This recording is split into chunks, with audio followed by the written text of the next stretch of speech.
How's it going, guys? This is Benjamin Pedersen. I'm hosting this week's episode of Winning Wednesday. We're here in the brand new Global Racing Group shop in Wilcox, Arizona.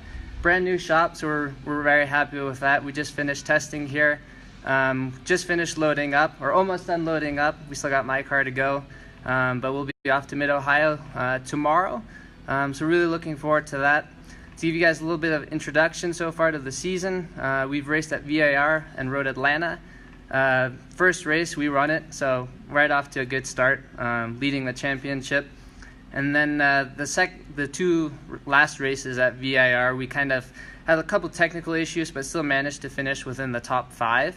So that was a really good result. Really happy with that, thinking of the long term. Then moving forward to Road Atlanta, we had a really strong weekend right from the start. We were fastest in practice. Going into qualifying, we missed pole by just 0.025 of a second, so really tight field. But that just makes the series so much more credible, which is awesome. So we got a win at Road Atlanta and then a couple podiums as well. So leaving Road Atlanta, we're leading the championship, which is great, heading into Mid-Ohio. So in regards to that, not really changing much in preparation, even though we're leading the championship, still going to be the same all the way until the end. So the end will be the byproduct of where we're all the work we've put into it. So that's a little bit about me. We'll dive into some of the questions you guys have provided.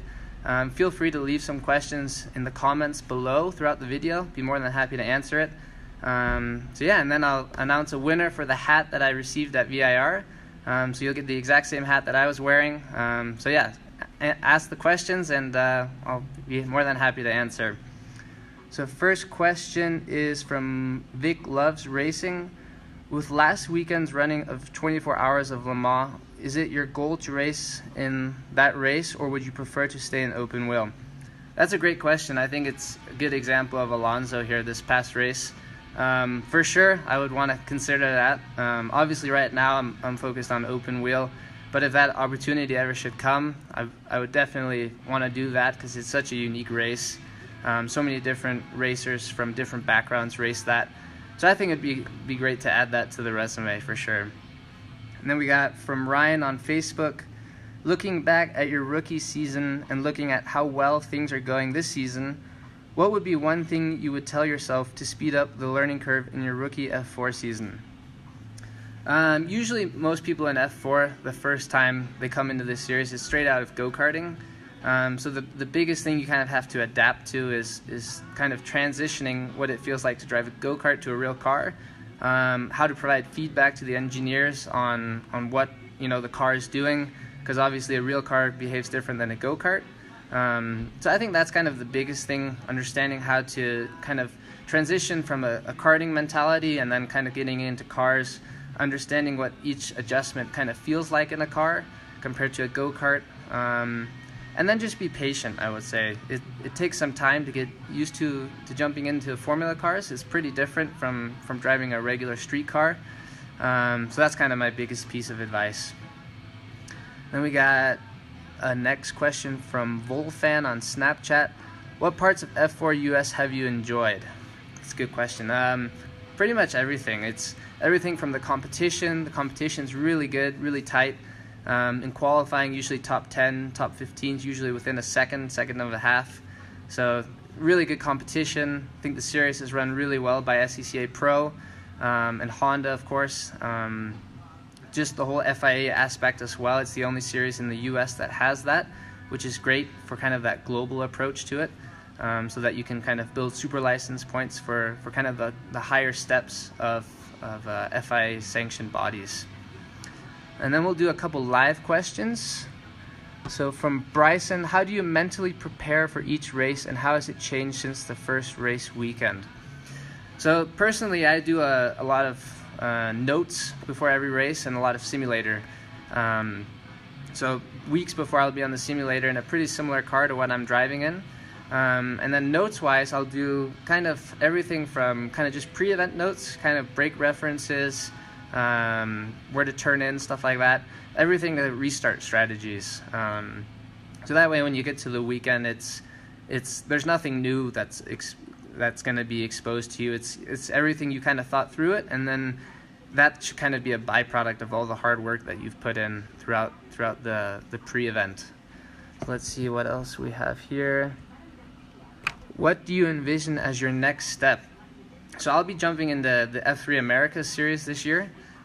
We should be getting the car here within the next couple of weeks. They just finished testing in Europe, which went really well. They just did a Pirelli test. So the next step is really F3 Americas. So much faster car, a lot more downforce, bigger tires. So really looking forward to that, and hopefully getting some really good results. Another question, when will we see a race out west? That's a good question. I think the closest one this year is in Austin, Texas at the Formula One race. That's kind of the closest one to the west, but yeah, I don't have an answer for that one directly. So then we have another one from Emmanuel on Snapchat. How do you keep your head level and cool during a tough race? It's definitely pretty tricky, especially racing on the East Coast where it's really humid. Obviously the temperature is really hot as well. We usually race sometimes in 90-95 degree weather with almost the same humidity, so it gets really warm in the car. So obviously there's the physical side of it, so drink a lot of water, eat the right foods before you race, and the days before that as well. And then the mental aspect is really just kind of like in the question itself, keeping your head cool. It's focusing forward, don't get caught up what's behind you, just keep pushing yourself, and always be in the current moment of what you're doing on the track, because it's pretty hard to kind of look ahead so far and get caught up in that rather than the current moment. So I would say just keep focusing on the current moment, and that's kind of my best piece of advice. Let's see if there's some more questions here. Next question is from Peter on Facebook. What is your favorite track, and what track not on the series schedule would you like to see added? Favorite track so far I've been to, that's a tough one. I would have to say Coda. I've had a lot of good success there. Really like that track. Obviously being there with F1 is even cooler. So I really like Coda. Road Atlanta is also awesome. VIR, all these famous tracks in the US. So it's hard to pick one, but if I really had to, I would say Coda. And then what track not on the series schedule would you like to see added? I think Barber Motorsports Park looks really nice. Would love to go there. Have never been there. So Barber's on that list. I think Road America as well, one of these iconic tracks in the US. I would say these two tracks is probably the ones I would want to go to. Watkins Glen as well. So yeah. Let's see. This next question is from another F4 driver, Aiden. Curious to know what you would do if racing didn't exist. Oh God. I think I'd be a pilot, maybe flying fighter jets or something like that, trying to go fast. Being a pilot, yeah, I don't know. I haven't thought about that before actually. I think it'd just be really cool to fly in a fighter jet, and kind of doing all the stuff that they do. So that's my best answer to that. Then we got a question from last year's championship leader Kyle Kirkwood on Snapchat. What makes you want to race in an American series considering you are Danish? That's a good question. When this series came around, there wasn't really anything in the US that had that FIA kind of global approach to it. So when this series came, I knew it was pretty attractive series in that regard, especially kind of thinking long term of where I wanted to end up is kind of racing in Europe. So I think that global approach to the series is great here for the States. All the rules in F4 are exactly the same throughout the whole world, so that kind of creates this unity within that. I recently just became a US citizen as well, so it kind of goes well with that, so that's just a side thing. We'll do a couple extra live questions if there is any. What's the most important skill an F4 driver should strive to perfect? So I think the trick with F4 cars, because they don't have a crazy lot of power, kind of the point of the series is to really learn how to drive the cars and set them up. I think the biggest thing to learn and skill is to how to set the car up, learning how to give really good feedback to the engineers, so that they can give you a better car throughout the weekend, because obviously the track's changing every weekend. The amount of rubber level on the track's changing. So I think just learning how to give feedback to the engineers, kind of know what you want, maybe try something you've never felt before. Try, doing some crazy setup stuff, see what it does to the car so you know in the future. And it's really, this car is all about carrying momentum. So I would say the trick is just really learning how to drive and not having that extra power to make up for mistakes is what makes this series so well. So let's see, we got another one from Daniel on Snapchat. Did you have to get sponsors to help pay for your ride? If so, how did you do it? Really good question. I have a couple sponsors. Yeah, I have Dirtfish Rally School who supports me, Bell Helmets, a couple of other small sponsors like that. And that they, of course, they help in the long run, and especially having someone like Bell and Dirtfish who are so iconic in each of their aspects. Bell has been around for a really long time, producing some awesome helmets. Dirtfish is one of the only rally schools in all of North America, and to be living only 15 minutes from there in Washington is really special to me. So I think kind of having sponsors definitely helps for sure, to answer your question. So from Griffin Shaw on Snapchat, what got you into racing and what is your advice for young people who want to begin their career? So I kind of started in motocross. I had a little Yamaha PW50 dirt bike when I was around 3 or 4. So I guess it kind of started there, and then kind of wanted to get into some go-karting when I was 4 or 5 years old. And then since then I've kind of been on 4 wheels with an engine. Got into F4 when I was 15.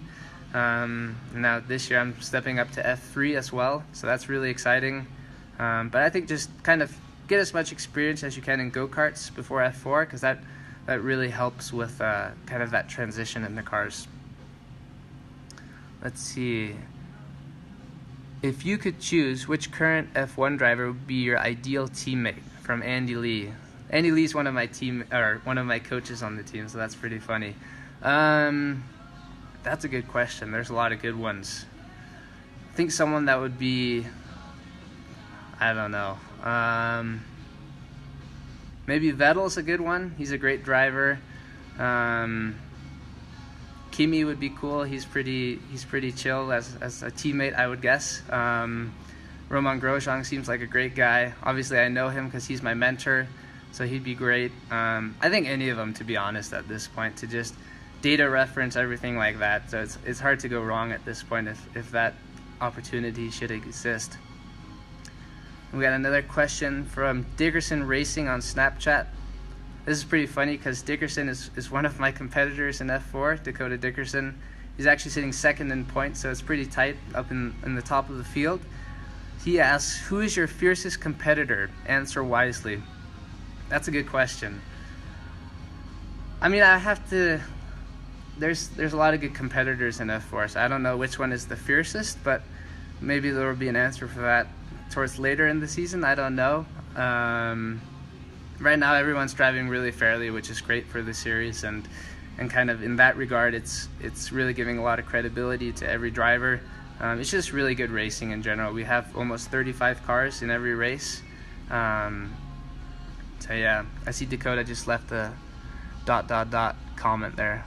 That's pretty funny, Dakota. And then we got from Corey Enders. He raced last year in F4.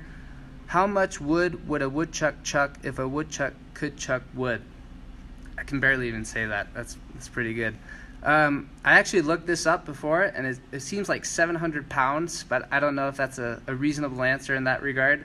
It's hard enough just to say the question. To come up with an answer is even harder, so I don't know. So yeah, that's kind of all the pre-sent in questions that I can see. Let's see if there's any more live ones. We got one from Indy Motorsports, which is where we are here. We got, looks like it's a Supercross question. Tomac or Roczen? Whew, that's a good question. I think I'd have to go with Roczen. I've always liked Roczen since kind of when I was younger in motocross. They're both great riders, but I would have to go with Roczen for sure. And I think that's towards the end. So now we got one more question. What's one track you haven't driven that you want to? I think this kind of goes back to one of the previous questions. I think Watkins Glen would be awesome, Road America, a lot of these iconic tracks that we haven't been to yet. But I think so far the season has some great tracks, and looking forward to all of them to come. And we have time for the giveaway as well for the F4 hat. We got Kevin McKenna is the winner. So congrats, Kevin. We'll get that sent out to you. Yeah, thank you guys for watching. Big thank you to Global Racing Group. Obviously, we have this great shop here now. My car is getting ready to get loaded for Mid-Ohio. I'll give you guys a little bit tour behind here of what the facility is like, kind of the track as well. So yeah, stay tuned. Big thanks to Honda, Pirelli, Onroque, Ligier, all the series sponsors. Yeah, I'll give you guys a little tour, show you behind the scenes. So this is our new shop. We got my car right here, some of the trophies over there. The guys, they line up all the cars. Usually they've been loaded, so it's pretty empty in here right now. Out here we got the trailers. They're still loading. This is kind of the upper paddock area, so a lot of other garages for members here at Indy Motorsports Ranch. They got some really cool fighter jets as well. The owner here collects them, which is really unique to see them all in one place. We got the air traffic control tower down there in the distance, so members can fly in their own jets and land and then drive for the day, which is really cool. They land on the main straightaway. Got a huge jet right here. This one's probably my favorite. But yeah, the track's kind of right behind that building you see in the distance. Really technical track, great for testing. The elevation here is about 4,000 feet, so really good for training. Obviously it's in Arizona, so it's like almost 100 degrees right now, so that's great for training. But yeah, that's kind of a brief tour. The guys are getting ready for Mid-Ohio. They'll be leaving tomorrow. There's my car, all ready to go. So yeah, thank you guys so much for tuning in, and we'll keep you updated throughout the season. So yeah, thank you so much for tuning in.